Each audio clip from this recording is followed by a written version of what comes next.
You ever hit that sweet spot in life where you finally think, man, I earned this peace, only to watch some platinum-haired menace try to snatch it away in the dumbest, most unbelievable way possible? I mean, claiming your house is built on their yard? That's exactly what happened to me, Rick Dalton. 5 years ago, I built my fortress of solitude on 9 sprawling acres of Pine Ridge Mesa, just outside the high desert country of Durango. I'd spent 20 years as a field agent for the Bureau of Land Management, and let me tell you, that job is a guaranteed path to exhaustion, dealing with bureaucrats who couldn't read a plat map and developers who pretended they couldn't, losing boundary lines whenever a wad of cash was involved. So when I finally hung up the badge, I swore I'd spend whatever time I had left in a place where the only lines I cared about were the ones the sunset painted on the mountains and the ones the wind drew through the pines. I didn't buy that land impulsively, trust me. I did what an inspector does best. I tore that property apart on paper before the first shovel ever touched the dirt. Every corner pin, every turning point, every historic survey going back 40 years. I cross-checked the coordinates, ran LiDAR scans, and had the deed notarized, stamped, and blessed by 2 separate agencies. When I say the title was clean, I mean you could have eaten Thanksgiving dinner right off the deed. That's how sure I was safe. I poured my heart into that house. 2 stories of reclaimed cedar and pine, a massive wraparound deck for my 3 old rocking chairs, and a workshop underneath. A viewing terrace where you can watch the thunderheads roll in from the west like slow, gray freight trains. And the best part, the absolute best part? No neighbors, no rules, no committees. Just the silence of the hills. For a while, that was all I needed. I really thought that was how the rest of my life would go, sipping coffee and listening to the world before it woke up. But trouble, you know, it has a funny way of showing up right when you start believing you're safe from it. And in my case, trouble rolled in behind the wheel of a chrome-colored luxury SUV, wearing sunglasses bigger than a hockey mask and carrying a clipboard like it was a scepter. I first met her right at the edge of my porch. Her name was Veronica Sterling, and she was the self-appointed queen of the neighboring community, the Oak Knoll Estates Homeowners Association. It was a warm summer morning. I was tightening a hinge on my workshop door when I heard the tires crunching on the gravel drive, slow, deliberate, like someone rehearsing their big entrance. Out stepped Veronica, dressed in an outfit that screamed, "I don't get my hands dirty," with a tiny, trembling dog that looked terrified of the sun. She didn't wave, didn't smile. She just glanced at a folder, then at me, then back at the folder, matching a suspect to a description. "Good morning," she said in a voice that was about 2 octaves too cheerful to trust. "I'm Veronica, president of the Oak Knoll Ridge Association." I just stared at her, took a sip of my coffee. "I'm not part of your HOA," I said, calm, friendly, purely informational. Her smile didn't budge. "Oh, I'm aware, Mr. Dalton. But sometimes community visual harmony extends beyond formal membership. We're all neighbors here." She turned, reached into her SUV, and pulled out a gold-embossed envelope, holding it between 2 fingers like a contaminated biohazard. She set it right on the corner of my porch rail. "A small note about the visibility of your satellite dish," she said, and left. That was the first letter, and the start of everything. I lived 500 feet outside their boundary line. My land was older than their little slice of suburban heaven. My deed didn't include a single clause about visual harmony. I laughed so hard I almost spilled my drink, and into the fireplace it went. But 1 letter is a mistake, 2 is a pattern, 3 is a problem. A week later, another envelope, color of my chimney flashing, into the fire. Then the third, the height of my firewood stack was an aesthetic disturbance. Into the fire. Each letter grew longer, more legally phrased, and somewhere between the complaints about my deck stain and the slope of my land, her tone changed. She stopped writing like a neighbor with concerns and started writing like an attorney preparing a file. She wasn't just annoyed. She was building something, a narrative, a case, a foundation for the war she was planning. By the time the 4th letter was ash, I figured she'd run out of creative ways to complain. Turns out, she was just warming up. The real turning point arrived one sharp October morning. I was in my workshop when I heard tires, the stiff, official kind. I stepped outside, and there she was, beside her a young man in a cheap, ill-fitting suit clutching a briefcase. "You've been, served," the kid squeaked, holding out a slim folder. "Formal notice," Veronica announced. From the Oak Knoll Estates Association. I'm not in your HOA. You know this. Legally irrelevant, she replied, and that was the moment I knew. She wasn't confused. She was strategic. I opened the folder right there on the porch. The second page was where the stupidity really took flight. A map. Not a survey, not a plat, just a screenshot of Google Earth covered in crooked red lines drawn in Microsoft Paint. Beside it, a typed statement. Property known as the Dalton Residence encroaches 32 feet into the Oak Knoll Association's designated common lands. Encroaches. Like my house had sprouted legs and wandered downhill. I looked up at Veronica, then back at the map. You are accusing me of building my home on your land. Community land, she corrected. And we are giving you an opportunity to resolve this amicably. The document she handed me demanded that I cease unauthorized occupation, restore the encroached land, and submit a proposal for the voluntary transfer of improvements, my workshop, the wraparound porch, a six-figure chunk of my foundation.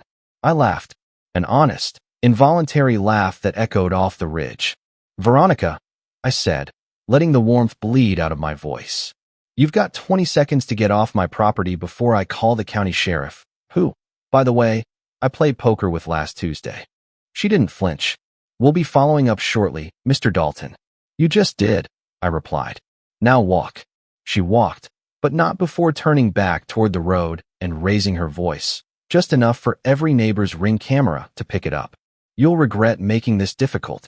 After she left, I stood there, but that instinct I'd earned over 20 years started whispering. Check, verify, confirm. I grabbed my old federal-issue GPS unit and headed toward my southern boundary.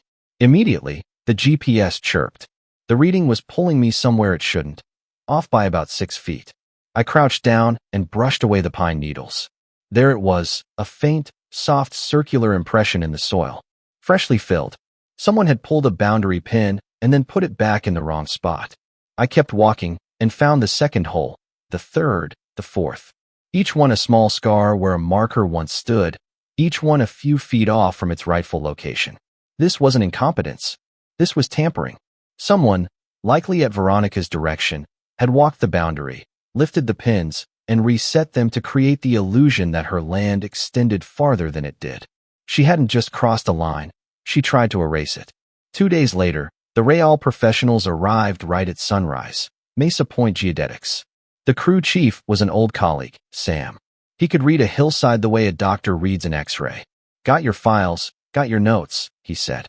We'll take it from here. After 3 hours of quiet, meticulous work, Sam knocked on my workshop door. Mind coming with me? We walked down the slope. Sam knelt and pointed his probe at the ground. Whoever placed this new one, he said, was off by exactly 32 feet. 32 feet. He pulled out his tablet. A digital overlay popped up, my original recorded boundaries in blue, and their new field data overlaid in red. I looked, and my stomach dropped. Veronica's entire expanded patio, her huge 3-car garage, the edge of her infinity pool, all of it, rested not on her parcel, but on nearly 8/10 of an acre of mine. I let out a long, slow breath. She built close to $1 million worth of improvements on land she does not own. Yep, Sam nodded. And the shifted markers? 5 of them moved, all in a straight pattern, benefiting her property. That doesn't happen by accident, Rick. She knew, I said quietly. Or someone working for her knew. Sam looked me in the eye. This is one of the clearest cases of boundary fraud I have seen in years. You're dealing with someone who thinks she can redraw the world to suit herself. I didn't sleep much that night. This was a scheme, and schemes always leave footprints. The first footprint showed up in my inbox at 6 a.m. A neighbor named Gary Peterson, a quiet, level-headed guy, emailed me. Rick, I think you should see this. Keep my name out of it. It was a grainy video from a security camera, time-stamped 3 months back. It showed 2 men moving markers. The audio was faint, but one sentence came through clearly. She insisted. Move it another 5 feet. Said no one checks these anyway. She hadn't tripped over a mistake. She'd orchestrated it. But the morning wasn't done. Around 8 o'clock, a kid, maybe 17, stood awkwardly by my porch steps holding a drone controller. His name was Ben. He held out a thumb drive. I fly my drone a lot for school projects, he mumbled. The people in the HOA kept saying you were the problem, and it didn't look right. The screen lit up, showing a time-lapse stitched together from dozens of Ben's flights over 2 years. What I saw made my jaw tighten. The construction, the concrete slab, the deck, the patio expansion, it crept, slowly, deliberately, toward my property line.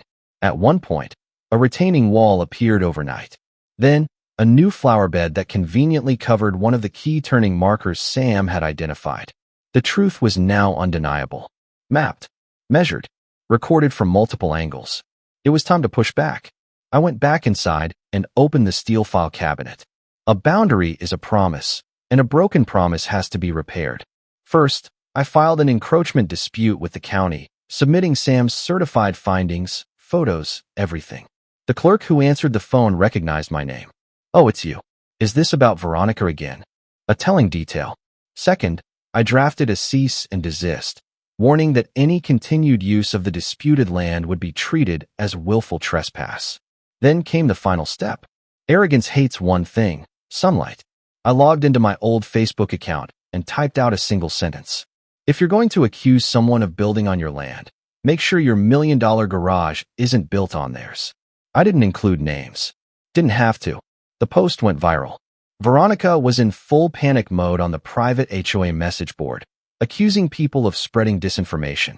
I knew that when you're telling the truth, silence is nuclear. The real unraveling began 2 days later, on a clear Sunday afternoon. I was out back when I heard laughter drifting across the ridge, crowd laughter. Veronica had brought in folding chairs, lanterns, wine coolers. They were having a barbecue on my land. My disputed, active legal case land. It was pure, arrogant theater. "Look at us," she was saying without saying a word. "We belong here. He doesn't." I watched in silence. Sometimes the best strategy is to let someone show the world who they really are. I walked inside, grabbed my phone, and dialed the county sheriff's office. "Afternoon," I said calmly. "I'd like to report an unauthorized group gathering on private land currently under active encroachment dispute." "Oh, is this about Oak Knoll Ridge?" "Yep." What I didn't expect was the live stream. A resident was broadcasting the whole party on Facebook with the title, HOA Queen vs. The Land Guy, Grill Edition. When the sheriff's SUVs rolled up, 2 deputies approached Veronica. She declared, loud enough for every camera to catch it, "We are holding a community event on HOA-managed property." The deputy held up his tablet, the county parcel map glowing bright. "No, ma'am. According to the recorded boundaries, this area is not HOA property." Veronica's face twitched. "We have documentation." The deputy stayed level. "Ma'am, until this dispute is resolved, this land is under legal review. You and your guests need to step back across the boundary line now." When she still didn't move, the second deputy joined him, and together, they gently but firmly guided her a few steps uphill, clearly across the line. The live stream chat exploded. "OMG, she's losing it. Tom was right. This is embarrassing." As guests began to pack up their chairs, Veronica stood alone, shoulders stiff, face red, before snapping at someone off camera. "This isn't over. Not even close." She proved my case for me, live on camera. She wasn't fighting for land anymore. She was fighting for control. The next battle would be in a courtroom. The morning of the hearing, the courtroom was packed. Across the aisle, Veronica made her entrance loud without making a sound. Her lawyer looked like a man who desperately wished he had called in sick. Judge Eleanor Vaines took the bench, a woman who looked like she'd weathered 30 years of nonsense. Veronica's attorney gave his hollow performance, blaming the developer, mapping inconsistency, and clerical mistakes. He claimed she acted in good faith.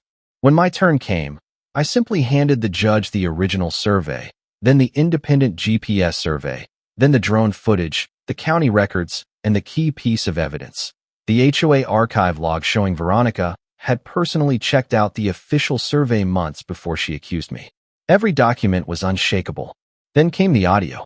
My attorney introduced the voicemail evidence. Veronica's own voice, sharp and irritated, filled the room. "Just keep pressure on him. He'll fold. The paperwork doesn't matter. He's just being difficult." You could have heard a pin drop. The county inspector testified next, confirming the garage was illegally permitted as a storage unit. The pool was approved based on a false assumption of boundary lines. The judge folded her hands and looked directly at Veronica. Then she delivered a ruling so cold, so precise, it felt like watching a clean amputation. She declared that Veronica knowingly built structures on my land, knowingly ignored official surveys, and knowingly used falsified materials to pressure a neighboring landowner. Then came the verdict. Veronica was ordered to demolish every structure encroaching, pool, patio, garage, restore the land to its original grade, and pay $950,000 in damages, legal fees, and punitive penalties. The HOA was placed under external audit. When the gavel fell, Veronica just sat there, frozen like a statue carved out of pure denial. The weeks after the verdict were a slow-moving landslide. The demolition order made the house unsellable.